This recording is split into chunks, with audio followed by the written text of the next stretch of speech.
অভিনন্দন, অভিনন্দন বাংলাদেশ ক্রিকেট টিমকে অভিনন্দন।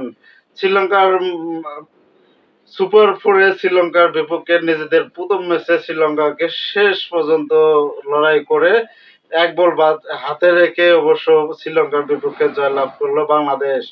যে শ্রীলঙ্কার জন্য হলো সুপার ফোরে পৌঁছেছে বাংলাদেশ, সেই শ্রীলঙ্কাকে সুপার ফোরে নিজেদের প্রথম ম্যাচে বাংলাদেশ হারিয়ে দিল। এই সাথে হলো বাংলাদেশের জন্য খুব ভালো একটা বার্তা। সুপার ফোরে নিজেদের প্রথম ম্যাচে শ্রীলঙ্কাকে হারিয়েছে, যেখানে হলো আর একটি ম্যাচ জয়লাভ করলে সেখানে হলো বাংলাদেশ এশিয়া কাপে আবারও হলো তারা হলো ফাইনালে যাওয়ার সম্ভাবনা রয়েছে, এক ধাপ এগিয়ে গেল। অবশ্যই বাংলাদেশের ক্রিকেটারদের কৃতিত্ব দিতে হবে, সঙ্গে হলো কিছু খারাপ দিক রয়েছে, সেগুলো নিয়ে আলোচনা করার চেষ্টা করব।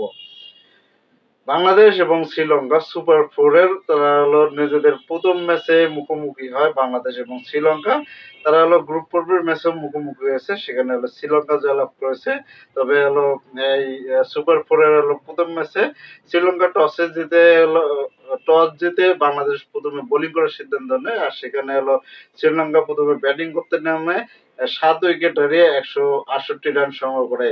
শ্রীলঙ্কা হলো প্রথম নিশঙ্কা এবং কুশল মেন্ডিস দুর্দান্ত শুরু করলেও মাঝের ওভারে হলো দাসুন সানাকা তিনি হলো ঝড়ো ইনিংস খেলেন, 37 বলে 64 রানের ইনিংস খেলেন এবং হলো চারিদা শ্রীলঙ্কা তিনি হলো 12 বলে 21 রান সংগ্রহ করেন, দলকে একটা শক্তিশালী ভিত গড়ে দেন। কিন্তু বাংলাদেশ এই ম্যাচে অনেকগুলো ক্যাচ মিস করেছে, ফিল্ডিং বাউন্ডারি মিস করেছে, যার কারণে এই রানটা অনেক এগিয়ে গেছে। আপনাদেরকে আমি অবশ্য প্রেডিকশন দিয়েছিলাম গতকালকে যে যারা প্রথমে ব্যাটিং করবে তাদের 180 থেকে 90 রান সংগ্রহ করতে হবে, কিন্তু সেই জায়গায় শ্রীলঙ্কা কিছুটা পেছিয়ে ছিল, যার কারণে বাংলাদেশে হলো লড়াই করেছে শেষ বল পর্যন্ত, অর্থাৎ এক বল বাকি থেকে থাকাতে হলো 6 উইকেট হারিয়ে তারা হলো এই জয়ের লক্ষ্যে পৌঁছে যায় 169 রান সংগ্রহ করে।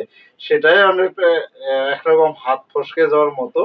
আর না, অনেক লাস্ট 2 ওভারে অনেক নাটকীয়তা ছিল, যেখানে 12 রান লাগে সেখানে সেই সহজ জয়টা অবশ্য কঠিন করে ফেলেছে বাংলাদেশের ব্যাটসম্যানরা। তবে হলো কৃতিত্ব দিতে হবে এই সাইফ হাসান, দুর্দান্ত শুরু করেছেন ওপেনারদের।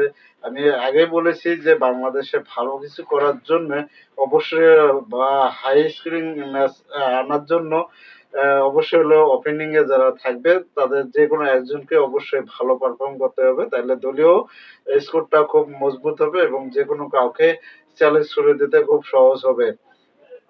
সেটাই করেছে সাইফ হাসান, 45 বলে 61 রানের ইনিংস খেলেছেন।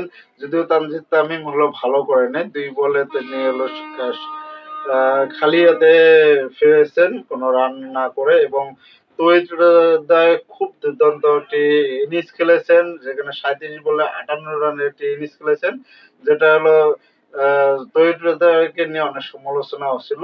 তিনি হলো এশিয়া কাপের আগে যে প্রস্তুতি ম্যাচ বা এবং এশিয়া কাপের যে ম্যাচগুলো খেললো খুব ধীরগতির ম্যাচ খেলেছে, যার জন্য অনেক সমালোচনা হয়েছে। তবে হলো আর একটা জিনিস, শামীম হোসেন পাউডারি বা জাকের আলী তাদের যে তাদেরকে যে কারণে অবশ্য হলো ম্যাচে রাখা হয়েছে মিডল অর্ডারে, তারা সেই কাজটা ঠিকঠাক মতো করতে পারছে না, যার কারণে সহজ জয় ছিল শ্রীলঙ্কার বিপক্ষে। হয়তোবা আমরা 1 ওভার বাকি থাকাতে ম্যাচ জয়ের লক্ষ্যে পৌঁছে যেতে পারতাম, কিন্তু সেটা আর হয় নাই। সেই ম্যাচটাকে অনেক কঠিন করে ফেলেছে বাংলাদেশের ব্যাটসম্যানরা। জাকের আলী, শেখ মেহেদী তারা হলো খুব দ্রুত আউট হয়ে গেছে। শেষ পর্যন্ত হলো খুব লড়াই করতে হয়েছে বাংলাদেশের ক্রিকেটারদের, এবং লাস্ট ওভারে শামীমের দৃঢ়তায় অবশ্য ম্যাচটা জয়লাভ করে। তবে বাংলাদেশের বোলারদের কৃতিত্ব দিতে হবে, বিশেষ করে মুস্তাফিজুর রহমান দুর্দান্ত বোলিং করেছেন, তিনি 4 ওভারে মাত্র 20 রান দিয়ে সাথে 3 উইকেট সংগ্রহ করেছেন, এবং শেখ মেহেদী স্পিনারদের মধ্যে সে হলো মাত্র 4 ওভারে 25 রান দিয়ে 2 উইকেট সংগ্রহ করেছেন। বাংলাদেশি বোলাররা বেশ ভালো রানের দিকে চাকা হলো চিপে ধরেছে, যদিও হলো শরীফুল ইসলাম এবং হলো নাসুম আহমেদ এই ম্যাচে খুব কষ্টে বোলিং করেছে। দিন শেষে বাংলাদেশ ক্রিকেট টিমকে অভিনন্দন জানাচ্ছি এই জয়টা দেখার জন্য। বাংলাদেশের দর্শক যারা আছে ক্রিকেট প্রেমী তাদের হলো মনে সান্ত্বনা দেওয়ার। তবে প্রত্যাশা থাকবে আগামী 24 তারিখ অবশ্যই একটা হাই ভোল্টেজ ম্যাচের মুখোমুখি হচ্ছে আবার বাংলাদেশ, সেটা হলো ভারতের বিপক্ষে। আজকে যদি হলো পাকিস্তান এবং হলো ভারত আজকে মুখোমুখি হচ্ছে সুপার ফোরের দ্বিতীয় ম্যাচে। ধন্যবাদ সবাইকে, ভালো থাকবেন, সুস্থ থাকবেন, আল্লাহ হাফেজ।